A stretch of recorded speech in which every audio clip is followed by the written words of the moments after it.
Well, today we're on a road trip to Columbus, Georgia. Going to be visiting Tillman Family Farms to go pick up another boar. But not for me. We're going to be picking up a boar today for a friend of mine that bought the farm 2 farms down. He had picked up a couple of piglets of mine a while back when we had them for sale, and he wants a boar to start breeding his own. So we're headed to Tillman Family Farms today to pick up another boar.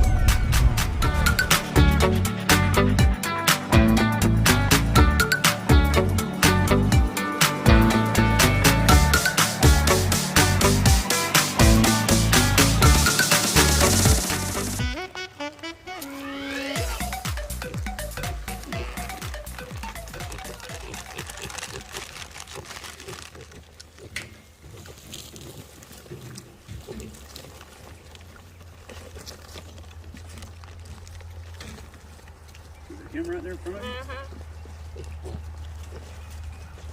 That's the best.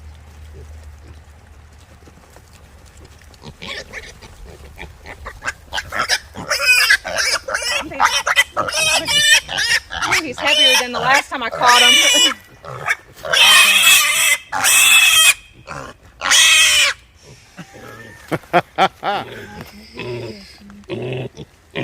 He's mad. I'm mad pig. All right, welcome back, guys. We are here at Tillman Family Farm. Finally, I love coming over to this place. Their farm is beautiful. We have our neighbor Brad with us. He's buying him a new boar pig. Check this guy out. He's a grunter. Yeah. He's allowed. He's talkative. He'll calm down after a while though. He don't want to be taken away from all his siblings or what it is. He got some more to go home to. Yeah, we're going to be taking him back to my neighbor's house to go along with the 4 pigs we sold him earlier in the year. He's wanting to start getting into breeding pigs and starting a little pig farm of his own. So when Chris said, well, Shane's neighbor wants a boar, and when they were, born, I was like, oh. Well, so the problem with it back then was that even the Georgia Department of Agriculture, they hadn't done this so very much in this area.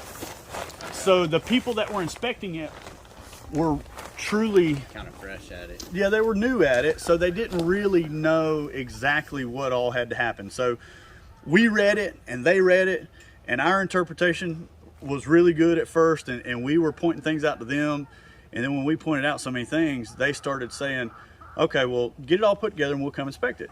Well, they did some studying between then. So every time they would come out to inspect, it'd be like, oh, well, we found out you need to have this. And then we'd do that. And then they would come back next time and be like, oh, I'm so sorry, but you got to have this too. The last time that they came out here, the biggest thing was hot water. Okay. And when they told us that, I was like, oh gosh, I'm gonna have to build something out here, put a water heater out here and all kind of stuff. And we got lucky and we found this thing. So this is a camping water heater. So it runs off of propane. And when I built the plumbing for all the sinks and everything, I just basically set up a whole nother piece of PVC back there that just fed the hot water lines. Right. So I have a line off of the cold water that feeds back into here. That's what the blue line's for. And then the hot water feeds back into the tent and feeds right here. So cold water in, cold water out, and then I have a cold water line that feeds the faucets. So, and all that hooks up with just food grade water hoses. Okay. And this is your chicken processing that's right, facility. chicken processing. So all the big stuff here was, it had to have a drainable floor. So that's what the gravel's about. The evisceration part of it had to be done indoors. So we had to put up a building. And then you had to have hot water. You had to have a 3-compartment sink. So you had to have wash, rinse, and sanitize. And then you had to have a separate hand washing sink. And then I had to have a barrier between them for no cross contamination. Right. So that's what my PVC thing over here is. And I mean, it was just, we piece it all together, and then they want to see, your finished product. I mean, so it's like, most all of this stainless steel stuff was all donated to us. My dad has a friend that had a couple of restaurants, and like this table he was going to throw away, that table he was going to throw away, and I was like, please don't throw that away. I was like, I'll take it. I mean, of course I had to do a lot of cleaning them up and things like that, but I mean, it was well worth it to us. Super cool. To do that. Better than free. Yeah. Pile is fresh chips, and I take when we brood the chicks in the brooder house up there. After each batch of birds, it goes in there. But this pile over here is the one that gets the guts. So I'll take the tractor and I'll. Well, so that's this thing. So I had this boat trailer. All of this lumber. We had a sawmill out here. I guess 2 years ago. Yeah. And so all of this lumber is sawmill, with the exception of the ones around the bottom. I did do treated lumber down there, and then this door was sawmilling. When he cuts these round off, he won't cut it down into a smaller board. He just slings them to the side, and I kept looking at it and looking at him like, cut that into a dimensional board. And he was like, no, not those. And I was like, that's fine, I'll use it, I don't care. I mean, these chickens don't. And of course the shade trailer there, since this is open pasture, I mean, anything about pigs, they don't sweat, all that stuff. So they needed shade. So we built the shade trailer for them to have, and the water feature for the shade trailer just kind of added something. I like pastured pigs. I don't like doing it like this. This to me, number one, it's not enough shade because probably 75% of the time they're all piled under this trailer like this, right. And it's just not enough room. And out here in this open pasture, there's not enough for them to escape from the heat. So if you walk back there to that water barrel, they've been in here a week and a half. If you go back there and look at that water barrel, they got a 2-foot hole behind that water barrel. And it's, cool. Well, that's right, they're trying to stay cool, but for me, it's leaving holes all over the pasture. And I know the cows don't care about holes, I know the pigs don't care about holes, but when the grass grows up tall, I don't want to have to watch out for holes when I'm driving across here or walking across here or whatever. So next year, all of those woods across the other side of the pasture, next summer, that's probably where these pigs will run. And these all your meat pigs? These will be your for market? Yes. Yeah. These are nice. These are Al's siblings. Al's siblings. Yeah. All right. Yep. Brothers and sisters of Big Ol' Wow. That's right. And if I can get them all up, all this is on, by the way. Yeah. So this is DC voltage. So it's anywhere from 7 to 10,000 volts. The light's pretty green, and all this out here was green, but it wasn't healthy green.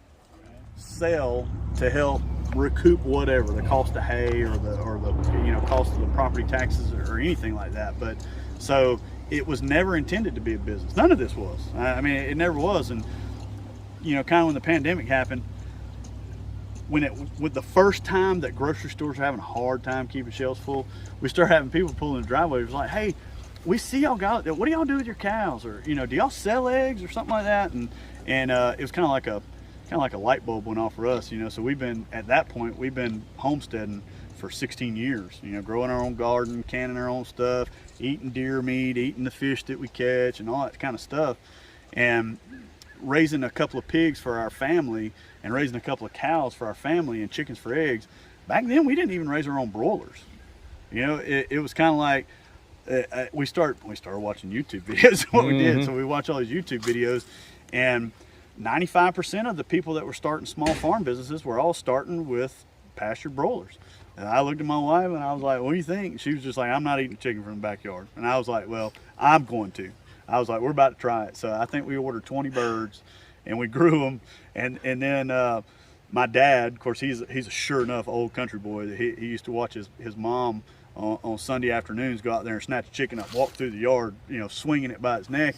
And he was like, oh yeah, I know how to do this. I know how to do this. And I remember it from a kid. And we're standing down there dry plucking a chicken in the yard. And I was like, this is not how you do this, Dad. And he's like, well, this is how we did it growing up. And so I was like, I believe you. I don't doubt that. And you can do it this way, but there's got to be a better way.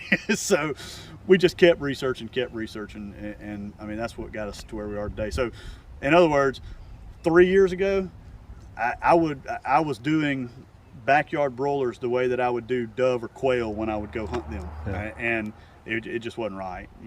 In order for us to get good enough to know enough about what the bird is and what it's worth and how to process it right and how to package it right for anybody else to want to buy it. Well, I mean, we had to get better. So that's how we got here today. And we just butchered our first cow for sale, and we picked it up on Monday, and we have next to nothing And where are y'all selling all y'all's products at? So we sell it at farmers market. So we sell at the Midland Market, which is right outside of Columbus, Georgia. So you guys in the Columbus area?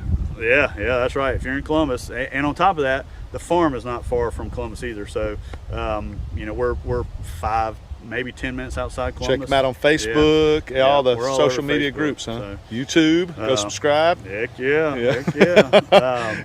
But no, it's a lot of fun, and we like to educate our customers. When our customers, you know, they ask us what's so special about yours, we give them the whole spiel, and to them, a lot of times that's part of the experience, is, you know, seeing where we came from and how we learned how to do this, and why it's important to us to be able to help provide a healthier choice than what you get at the grocery store. And you know, how can people like us and people like you and people like you help to feed the people around you? You know, if you can't, if you're going to do this, that's one of the biggest things that is a benefit, is that when times really get hard, and just say the lights went out and infrastructure starts failing, and the United States is failing, if you can still do this in some way, shape, form, or fashion as natural as possible, you can help feed this community. You know, and that's cool to be able to do. Do a good job. You're headed to the land of girlfriends. Chris, thanks for having us out, man. Yeah, man, I really absolutely. appreciate I'm it. so glad y'all yeah, came we out. really had a blast. Yeah. We had an absolute ball. Nice to meet you. And we got a nice looking pig. Yeah, man. Well, we made it back to Brad's. We left the Tillmans, made it back to Brad's. We're gonna get this little no-named pig out of here and put him up. He made it back all right. He looks great. What do you think, buddy? You ready? He's ready, isn't he? Yeah, he is. That's a good-looking pig, Brad. All right. Pull the cage. There's your new home, buddy, for a minute.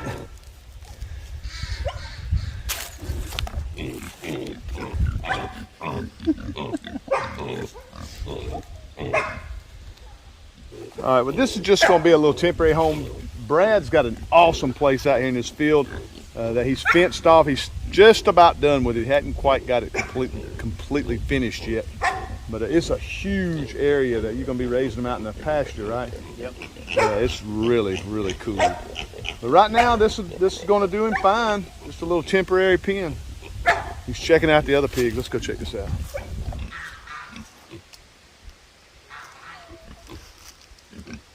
All right, well, guys, that was super fun. That was a heck of a good day. Thanks for Brad for letting me drag him to the Tillmans and pick up his new boar. He is awesome. Well, we had a blast. Go check out Tillman Family Farm. Subscribe to their channel. I'm sure they will really appreciate it. Let them know Kinfolk Farm sent you over there. Thanks again, guys. Love you to death, and we will see you on the next video.